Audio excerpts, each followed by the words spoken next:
کو ذرا اس جو انسانوں میں سے انسان دشمنی کا جن کا سب سے بڑا رول ہے، میں ان کی 2000 سالہ تاریخ کا آپ کے سامنے نقشہ رکھنا چاہتا ہوں۔ ان 1400 سال کا تو میں نے صرف 4 آپ کو پوائنٹس بتائے۔ موسیٰ سے عیسیٰ تک 1400 برس علیہم الصلاۃ والسلام، 2 مرتبہ عروج، 2 مرتبہ زوال، اشیریوں کے ہاتھوں پٹوائی، بابلیوں کے ہاتھوں پٹانا، گریکس کے ہاتھوں مرمت، رومنس کے ہاتھوں مرمت۔ یہ جو 2000 سال ہیں، کیونکہ اب تو ظاہر بات ہے 21ویں صدی شروع ہو گئی، 20 صدیاں حضرت مسیح کو پوری ہو گئی۔ پہلی بات نوٹ کیجئے، حضرت مسیح کی پیدائش ہے سن 1 قبل مسیح۔ یہ نقطہ آپ نے کبھی سنا ہے یا نہیں؟ جب ملینیم کا سلسلہ شروع ہوا تھا پچھلے سال تو میں نے بیان کر دیا تھا کہ ایک عجیب حساب کے اندر انہوں نے غلطی کی ہوئی ہے۔ حضرت مسیح کی پیدائش ہوئی 25 دسمبر کو، سن انہوں نے شروع کر دیا، جو اس کے بعد جنوری آئی تو پہلا سال شروع ہو گیا۔ اگر جنوری سے پہلا سال شروع ہوا تو یہ 6 دن جو ہے تو اس کے پچھلے سال میں تھے، لہذا کہا جائے گا کہ Jesus Christ was born 1 year before Christ, BC۔ تو 1 قبل مسیح میں حضرت مسیح کی پیدائش ہوئی۔ یہ آخری اسرائیلی نبی اور رسول۔ یہودی علماء کی مخالفت، دشمنی، سولی پر چڑھوا دینا میں بیان کر چکا ہوں۔ سن 33 عیسوی میں جبکہ حضرت مسیح کی عمر 33 برس تھی، اللہ تعالیٰ نے انہیں زندہ آسمان پر اٹھا لیا، لیکن یہودیوں نے اپنے خیال کے مطابق انہیں سولی پر چڑھوا دیا، ان کی موت واقع ہو گئی۔ اگرچہ اس کے بعد یہ اختلاف ہے ان میں، یہودی کہتے ہیں وہ سولی پر چڑھ گیا، ختم ہوا، مر گیا، عیسائی کہتے ہیں نہیں، انتقال ہوا ہے مسیح کا صلیب پر، لیکن پھر وہ دوبارہ زندہ ہو گئے ہیں۔ ان کی لاش ایک غار میں رکھ دی گئی تھی، وہاں ریزریکشن ہو گیا، ان کا باعث بعد الموت وہیں ہو گیا، اور پھر انہیں اللہ نے زندہ آسمان پر اٹھا لیا۔ تو ہمارے اور عیسائیوں کے درمیان نوٹ کر لیجئے، یہ چیز مشترک ہے کہ حضرت مسیح آسمان پر زندہ اٹھائے گئے۔ فرق کیا ہے؟ وہ سمجھتے ہیں کہ سولی دیے گئے، سولی پر مرے، پھر زندہ ہوئے، پھر گئے۔ ہم سمجھتے ہیں کہ نہیں، وما صلبوہ وما قتلوہ، انہوں نے نہ صلیب دے سکے انہیں اور نہ انہیں قتل کر سکے، بل رفع اللہ الیہ، اللہ نے اٹھا لیا۔ پھر ہمارا اور یہ اس کا عیسائیوں کا ایک اور اتفاق ہے، سیکنڈ کمنگ آف جیسس، حضرت مسیح دوبارہ آئیں گے۔ یہ عیسائیوں کا بھی عقیدہ ہے اور ہمارا بھی۔ بہرحال تو جیسا کہ میں نے عرض کیا کہ اس وقت یہ عذاب استیصال، عذاب اکبر کے مستحق ہو چکے تھے، لیکن اللہ نے ان کی مدت دراز کی ہے، لیکن ان پر دنیاوی عذاب کا ایک کوڑا جو ہے اللہ تعالیٰ کی طرف سے اسی وقت برسا۔ دنیاوی عذاب دنیا میں رہتے ہوئے ختم نہیں کیا۔ 37 برس بعد حضرت مسیح کے رفع سماوی کے 37 برس بعد سن 70 میں یہودیوں نے بغاوت کی رومیوں کے خلاف۔ رومی ٹائٹس جنرل تھا ایک، اس نے پھر جو حملہ کیا ہے، 1,33,000 یہودی ایک دن میں قتل کیا یروشلم میں، اور ہیکل سلیمانی گرا دیا۔ وہ ہیکل پہلے بھی گرا تھا، پہلے 1400 سال کے دوران میں بھی نبوکدنضر نے گرایا تھا، لیکن پھر اس کے 150 سال بعد انہوں نے دوبارہ بنا لیا تھا، اس لیے وہ اسے سیکنڈ ٹیمپل کہتے ہیں۔ پہلا ٹیمپل جو حضرت سلیمان نے بنایا تھا، نبوکدنضر نے گرا دیا 587 قبل مسیح میں، پھر دوبارہ انہوں نے 150 سال کے بعد بنا لیا۔ وہ اس تاریخ کا حصہ ہے، میں نے جس کے بارے میں آپ کو تفصیل نہیں بتائی۔ اس میں یہ ہوا سن 70 میں وہ گرا دیا گیا، وہ آج تک گرا پڑا ہوا ہے۔ نمبر 2، یہ کہہ دیا گیا کہ یہودیوں اس ارض فلسطین سے نکل جاؤ، تم یہاں نہیں رہ سکتے اب۔ لہذا جس کا جہاں سینگ سمایا چلا گیا، یورپ میں چلے گئے، ایشیا میں آ گئے، عرب میں آ گئے۔ یہ 3 قبیلے جو رات بھی میں نے عرض کیا تھا، بنو قینقاع، بنو نذیر اور بنو قریظہ، یہ وہاں سے آ کے مدینے میں آباد ہو گئے۔ جس کا جہاں سینگ سمایا، افریقہ میں، ہندوستان میں، جہاں چلے گئے۔ ڈایاسپورا اسے کہتے ہیں، وہ آپ نوٹ کر لیجیے اس لفظ کو، ڈایاسپورا۔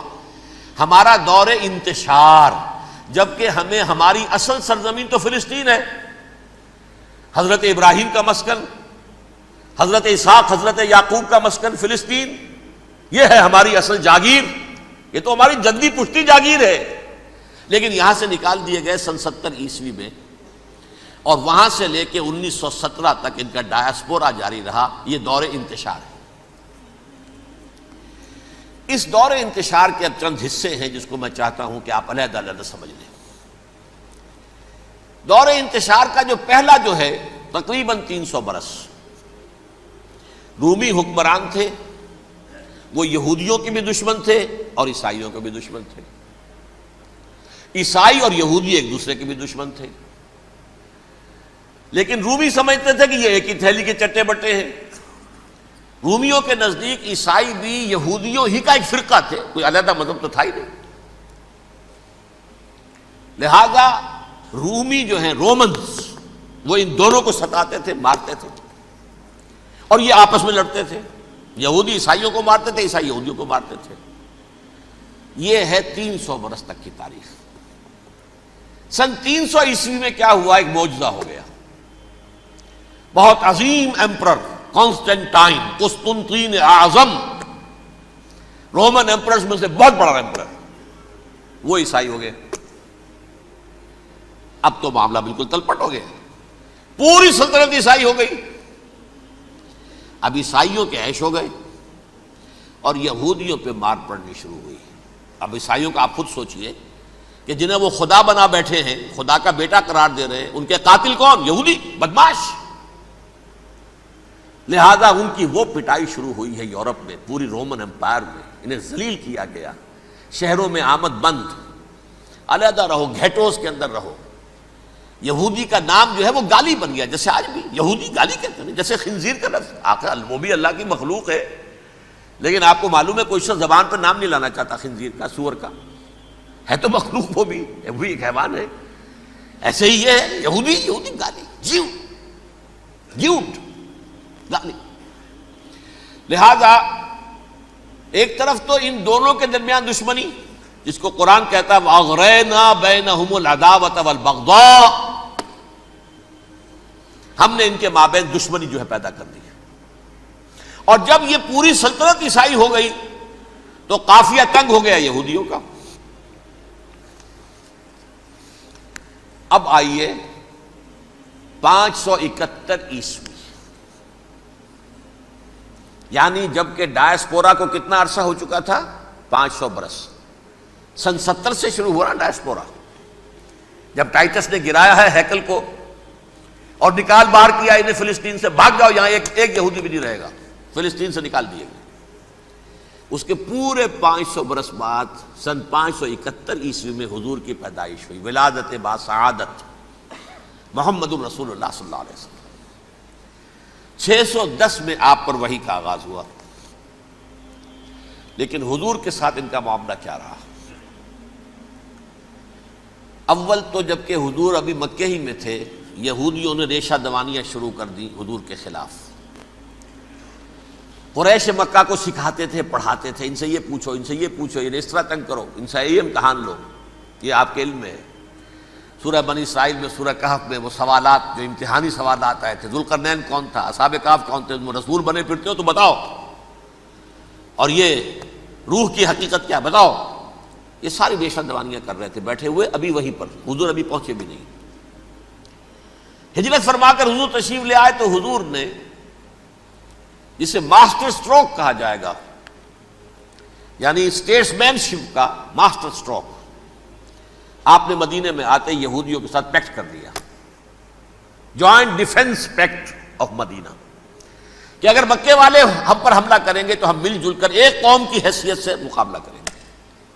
یہ میثاق مدینہ کہلاتا ہے، جس کے بہت غلط معنی پہنائے جا رہے ہیں آج کل۔ بہرحال میں موضوع میرا چونکہ یہ نہیں، میں ادھر نہیں جاؤں گا، لیکن ہوا کیا؟ ہر مرتبہ یہ خیانت کے مرتکب ہوئے، ان نے جو عہد کیے تھے ان سے پھرے، اندر ہی اندر سازش، ریشہ دوانی، حضور کی بدترین دشمنی۔ سورہ نساء کی آیت نمبر 12 میں 14 میں 13 میں فرمایا ہے لا تزال تطلع علی خائنۃ منہم، اے نبی ہمیشہ آپ کے علم میں ان کی طرف سے خیانتیں، بددیانتیاں آتی رہیں گی. اور بار بار وہ مسلسل جنگ کی آگ بھڑکاتے تھے.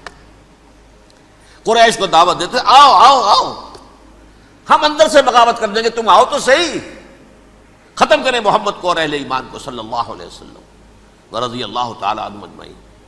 لیکن پھر جب وہ آتے تھے تو یہ دبک جاتے تھے، ان میں ہمت نہیں تھی، میدان کے مرد نہیں رہے تھے. یہ سورہ حشر میں ان کا نقشہ کھینچا گیا ہے. کھلے میدان میں مقابلے کی اس کے اندر صلاحیت ہی نہیں ہے. یہ تو فصیلوں کے پیچھے سے، جیسے عورتیں کہیں دیہات میں لڑائی ہوتی ہے تو مرد جو ہے گلیوں میں لڑتے ہیں، عورتیں اوپر سے پتھر پھینکتی ہیں، بس وہ کام یہ کر سکتے تھے. من ورائے جدر، فصیلوں کے پیچھے سے، جنگ میں میدان میں نہیں آ سکتے. بہرحال قرآن مجید میں ہے یہ سورہ مائدہ کی آیت نمبر 64، کلما اوقدوا نارا للحرب اطفاها اللہ. اکثر و بیشتر مواقع پر تو یہ جب آگ بھڑکاتے تھے جنگ کی، اللہ اسے بجھا دیتا تھا. لیکن بہرحال اس کے باوجود جنگیں ہوئی، غزوہ بدر، غزوہ احد ہوئی کہ نہیں؟ یہ ساری اصل شرارت میں. اور اس کے نتیجے میں حضور نے پھر ایک ایک کر کے 3 قبیلوں کو سزا دی. غزوہ بدر کے فوراً بعد بنو قینقاع نکالے گئے مدینے سے، غزوہ احد کے فوراً بعد بنو نذیر نکالے گئے، اور غزوہ احزاب کے بعد بنو قریظہ نکال دیے گئے. یہ تو میں نے آپ کے سامنے رکھ دیا صرف حضور کے زمانے میں ان کا کیا رویہ رہا. دشمن، رات بھی ہم نے وہ آیت پڑھی تھی، لَتَجِدَنَّ أَشَدَّ النَّاسِ عَدَاوَةً لِلَّذِينَ آمَنُوا الْيَهُودُ وَالَّذِينَ أَشْرَكُوا. اہل ایمان کی دشمنی میں شدید ترین تم پاؤ گے یہودیوں کو اور مشرکین. مشرکین بھی بعد میں ہے، پہلے یہودی. حضور کے بعد کیا ہوا اب یہ نوٹ کیجئے، یہ ان کی تاریخ کا دوسرا دور. حضرت عمر رضی اللہ تعالیٰ عنہ کا عہد خلافت ہے. بیت المقدس کا محاصرہ کیا گیا، فصیل بڑی اونچی، شہر اندر سے سیلف سفیشینٹ، حملے کا راستہ کوئی نہیں. محاصرہ طول کھینچ رہا ہے لیکن ان کے پاس رسد بھی موجود ہے، پانی بھی موجود ہے، وہ دروازے بند کر کے بیٹھے ہوئے ہیں. بالآخر اللہ تعالیٰ کی مشیت کا ظہور کیسے ہوا؟ ان کے کچھ علماء آئے فصیل پر، کہا دیکھو مسلمانوں، تم قیامت تک بھی یہاں پڑے رہو گے محاصرہ کر کے، ہمارا یہ شہر فتح نہیں ہوگا.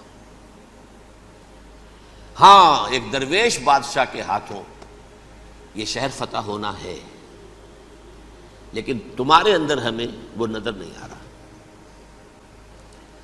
ابو عبیدہ بن الجراح رضی اللہ تعالی عنہ، امین هذه الامہ، ان کا فوراً ذہن گیا وہ درویش بادشاہ مدینے میں بیٹھا ہوا ہے عمر رضی اللہ تعالی. اب ایک اور عمر بھی ہے جو قندھار میں بیٹھا ہے.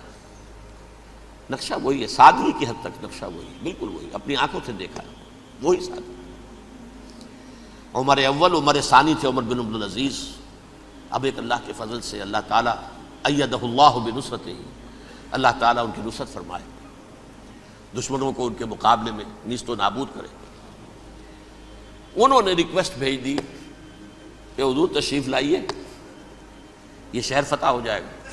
وہ ہے سفر تاریخی، اتنا طویل سفر، تقریباً 700 میل، ایک اونٹ، ایک خادم، ایک منزل پہ امیر المومنین اوپر بیٹھے، خادم آگے چل رہا ہے، اگلی منزل پہ خادم اوپر بیٹھا ہے، امیر المومنین آگے جا رہے ہیں.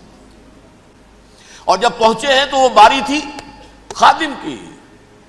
انہوں نے ہاتھ جوڑ دیا، حضور خدا کے لیے تم کیا کہیں گے لوگ، وہ میرا برا حال کر دیں گے، تمہیں شرم نہیں آئی؟ امیر المومنین پیدل آگے چل رہے ہیں نکیل پکڑ کر، اور تم بیٹھے ہو اوپر براجمان ہو. حضرت عمر فرمایا الدور دورک، نہیں باری تمہاری ہے، بیٹھ. اس حال میں پہنچے ہیں. اور پھر یہ کہ ابو عبیدہ بن الجراح آئے ہیں، استقبال کیا ہے تو دیکھا ہے اس حال میں چلے آ رہے ہیں. عمر نکیل پکڑے ہوئے چلے آ رہے ہیں، اور کہتے ہیں کہ کہیں کیچڑ ویچڑ تھا، جوتے خراب ہو گئے تھے، وہ بھی اتار کے ہاتھ میں پکڑے ہوئے، کپڑے تو تھے ہی پھٹے ہوئے. انہوں نے کہا بھی حضرت ابو عبیدہ نے، دیکھیے یہ بڑا متمدن ملک ہے، بڑا مہذب علاقہ ہے یہ، آپ ذرا حلیہ اپنا دوست فرما لیں تب جا کے پیش ہم آپ کو کریں گے. آپ نے فرمایا نحن قوم اعزنا اللہ بالاسلام، ہم وہ قوم ہیں جنہیں اللہ نے عزت دی ہے اسلام کے ذریعے سے. کپڑوں کے ذریعے سے نہیں، دولت کے ذریعے سے نہیں۔ اسی حال میں گئے ہیں، اوپر سے انہوں نے کھڑے ہو کر نشانیاں دیکھی ہیں، اپنی کتابیں کھولی، ہاں یہ وہی ہیں، اچھا لو جی سرنڈر، شہر تمہارے ہاتھ میں۔ خون کا ایک قطرہ نہیں بہا اور بیت المقدس فتح ہو گیا۔ لیکن اس وقت حضرت عمر نے ایک نرمی یہ کی کہ یہودیوں کے لیے بھی اسے اوپن سٹی قرار دے دیا۔ یہ احسان عظیم حضرت عمر کا، اس سے پہلے یہودی آ ہی نہیں سکتا تھا، داخل ہی نہیں ہو سکتا تھا، وہاں وہ آ کر وزٹ نہیں کر سکتا تھا، زیارت نہیں کر سکتا تھا اپنے مقدس مقامات کی۔ حضرت عمر نے یوں سمجھیے کہ تقریباً 550 برس کے بعد ان کے لیے راستہ کھولا ہے کہ ہاں تم آ سکتے ہو، زیارت کر سکتے ہو۔ لیکن یہ عیسائیوں نے لکھوایا معاہدے کے اندر، انہیں یہاں آپ آباد ہونے کی اجازت نہیں دیں گے، لیکن کم وزٹ دی پلیسز، دیکھیں زیارتیں کریں اور جائیں۔ یہ معاہدہ حضرت عمر کا ہے رضی اللہ تعالیٰ، جو پھر خلافت راشدہ کے بعد بنو امیہ نے بھی اس کو آنر کیا، بنو عباس نے کیا، پھر جو ہمارے یہ ترکوں میں اندر خلافت آئی تو ترک خلفاء نے بھی اس معاہدے کی پوری پابندی کی۔ فلسطین میں آ سکتے ہیں یہودی صرف زائرین کی حیثیت سے، وہاں آباد نہیں ہو سکتے۔ اب آئیے اگلا دور آیا حضرت عثمان کا دور خلافت۔ یہ ہے وہ وقت کہ اب یہود نے امت مسلمہ کی پیٹھ میں چھرا گھونپا۔ وہ کیسے؟ ایک یہودی عبداللہ ابن سبا اسلام کا لبادہ اوڑھ کر آ گیا، معاشرے کا جائزہ لے لیا، ان میں بنو ہاشم اور بنو امیہ میں جو پرانی کشاکش تھی اس کے کچھ نہ کچھ جراثیم باقی ہیں، اگر ان کو ذرا بھڑکا دے تو مسلمانوں میں انتشار پیدا ہو جائے۔ کہا یہ عثمان کون ہے؟ یہ تو بنو امیہ میں سے ہے، یہ حق تو بنو ہاشم کا ہے، خلافت ان کے پاس ہونی چاہیے، محمد کے تو رشتہ دار وہ ہے صلی اللہ علیہ وسلم۔ عوام الناس کے اندر بات پھیلنی شروع ہوئی، پھر ایک بڑی سازش کے انداز میں حضرت عثمان کے خلاف پروپیگنڈا، حضرت عثمان کے جو عاملین تھے، گورنر تھے، ان کے خلاف پروپیگنڈا، اور ایسی ہوشیاری کرتے تھے کہ کوفے میں کوفے کے حاکم کے خلاف کچھ نہیں کہنا، اجی مصر میں یہ ہو رہا ہے، اجی شام میں یہ ہو رہا ہے، اجی یہ جو عثمان ہے وہ یہ کر رہا ہے، یہ ظلم ہو رہا ہے، یہ لوٹ مار ہو رہی ہے، یہ خیانتیں ہو رہی ہیں۔ اب نہ تو اس زمانے میں مینز آف کمیونیکیشن، کیسے تصدیق کریں؟ افواہیں تو آپ آج کراچی کے اندر شروع ہو جائے تو پتہ نہیں چل سکتا کسی کو کہ کیا اس میں صداقت ہے کیا جھوٹ ہے، اور بری بات جو ہے فطرت انسانی کی کمزوری ہے وہ فوراً قبول کرتا ہے، کسی کے بارے میں اچھی بات ماننے کو تیار نہیں ہوتا لیکن بری بات تو فوراً تیار۔ بہرحال یہ فتنہ انہوں نے اٹھایا، حضرت علی کی الوہیت کا فتنہ اٹھایا، حضرت عثمان کے خلاف الفتنۃ الکبریٰ برپا کیا، حضرت عثمان شہید ہوئے۔ اس کے بعد 5 برس تک مسلمان ایک دوسرے کی گردنیں کاٹتے رہے، باہمی خانہ جنگی ہوئی، امت کو وہ زخم لگایا ہے جو آج تک جس سے خون رس رہا ہے۔ یہ شیعان عثمان اور شیعان علی تھے جو بعد میں پھر سنی اور شیعہ ہو اور آج تک ہے۔ فتنہ کس نے جگایا؟ ایک عبداللہ ابن سبا یہودی اور اس کے کارندے، شیطان کا ایجنٹ، اور انسانوں میں سے بھی اس کے جو بھی حواریین تھے اور شیطانوں کے اندر سے بھی تھے، انہوں نے بھی اس آگ کو بھڑکایا۔ یہ آپ سوچ لیجئے کہ یہ کس نے وہ زخم لگایا؟ یہودی۔ اگلا دور آیا، خلافت راشدہ ختم ہوئی، بنو امیہ کا بھی دور کافی گزر گیا۔ طارق ابن زیاد 712 عیسوی میں حملہ کرتے ہیں اسپین پر۔ اسپین اس وقت عیسائیت کا بہت بڑا گڑھ، بہت بڑا گڑھ، بڑے کٹر ترین عیسائی جو ہیں وہ اسپین میں تھے، لہذا یہودیوں کی وہاں بہت پٹائی ہوتی تھی، بہت پٹائی ہوتی، یہ میں بتا چکا ہوں، دشمنی تھی ان کی تو چلی آ رہی تھی عیسائیوں کے ہاتھوں یہودیوں کی، وہ تو سن 300 عیسوی سے ایمپرر کانسٹنٹائن کے بعد سے شروع ہو گئی تھی۔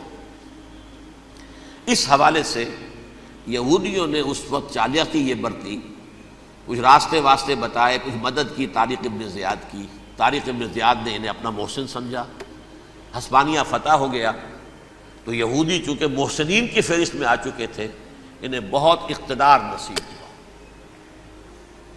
بڑی سپورٹ مسلمانوں نے دی۔ ان کے بڑے بڑے علماء جو ہیں اسی دور کے اندر پیدا ہوئے، بڑے بڑے تھنکرز ان کے اسی دور میں پیدا ہوئے۔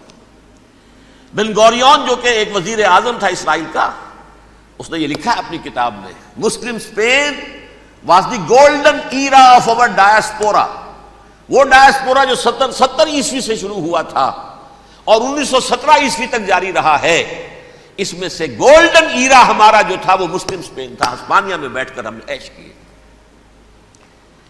لیکن وہاں سے انہوں نے اور جو کچھ کیا، یہ تو داستان کے بہت سے گوشے ہیں، لیکن میں جس اسٹریٹ لائن میں چل رہا ہوں اس کے اعتبار سے ایک بات سمجھ لیجیے. وہاں بیٹھ کر انہوں نے اب عیسائیت کی پیٹھ میں چھرا گھونپا، پروٹیسٹنٹ مذہب پیدا کیا، تقسیم کر دیا. جیسے شیعہ سنی کی تقسیم، عبداللہ ابن سبا، رومن کیتھولک اور پروٹیسٹنٹ کی تقسیم، یہودی علماء. ہوتا کیا تھا؟ ہسپانیہ کی یونیورسٹیاں ہیں، کارڈووا میں ہے، ٹولیڈو میں ہے، گریناڈا میں ہے، غرناطہ، قرطبہ، تولیتلا، اور وہاں آتے تھے لوگ. فرانس سے چلے آ رہے ہیں نوجوان پڑھنے کے لیے، جرمنی سے چلے آ رہے ہیں، اٹلی سے چلے آ رہے ہیں. 3 ہی ملک قریب ترین پڑھتے ہیں سینٹرل جو یورپ کے ہیں. یہاں پر جو ہے وہ اسلام جو نور پھیلا رہا تھا اس سے بھی مستفیض ہوئے. جہالت کے جو ہے پردے ان کے وہ چھٹے. اس کے ساتھ ہی وہ یہودی وہاں ان کے اندر جو جراثیم داخل کر رہے تھے وہ اس عیسائیت کے خلاف بغاوت، جو اس وقت دنیا میں عیسائیت اس وقت تھی. پوپ کا راج تھا دنیا میں اس وقت.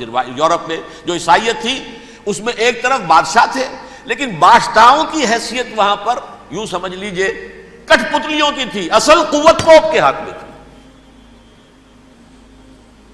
اور پوپ کو انہوں نے جیسے قرآن نے کہا اتخذوا احبارهم ورهبانهم اربابا من دون اللہ، چونکہ سینٹ پال نے شریعت موسوی ساقط کر دی تھی تو اب شریعت تھی ہی نہیں. پوپ کو اختیار تھا جس چیز کو چاہے حلال قرار دے دے، جس چیز کو چاہے حرام قرار دے دے. اتخذوا احبارهم ورهبانهم اربابا من دون اللہ. انہوں نے کہا صاحب یہ پوپ کس بلا کا نام ہے، یہ بھی انسان ہے. بات تو ٹھیک تھی نا، اصل حیثیت تو کتاب کی ہونی چاہیے نا، ڈیوائن بک، دی ریویلڈ اسکرپچر. لہذا یہ کتاب ہر شخص پڑھ سکتا ہے. کوئی پوپ کے باپ کو جو ہے کوئی اس کے لیے پروپرائٹری رائٹس تو نہیں ہے کہ صرف پوپ پڑھ سکتا ہے یا پادری پڑھ سکتے ہیں. ہم بھی پڑھ سکتے ہیں، ہم بھی سمجھ سکتے ہیں. یہ باتیں تھی کہ جن کو بڑھا چڑھا کر بیان کر کے اور پوپ کا اقتدار ختم کرا دیا اور توجہ مرکوز کر دی بائبل کی طرف.